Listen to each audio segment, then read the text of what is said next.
Hi, I'm John Alaga from Sydney City Lexus, and I'm here today to show you how to pair your phone to the Lexus Bluetooth system. Firstly, on your device, go into your settings, and we want Bluetooth to make sure your Bluetooth is turned on.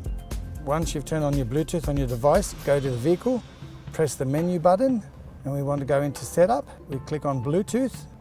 The vehicle will ask you, there are no Bluetooth devices, do you want to add? We want yes. Once your phone comes up on the car, we select the phone. Then on your device, it will ask you Bluetooth pairing requests. We want OK. It will ask if you want your contacts to be brought across. We want to allow.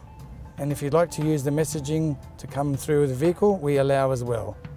Once you've done that, you should transfer everything across. You get it on the screen, the device, and you are good to go.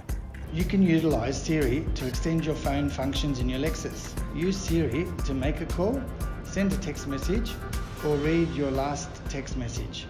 It's that simple, but please ensure that you observe the road rules and never touch your phone while you're behind the wheel of your Lexus.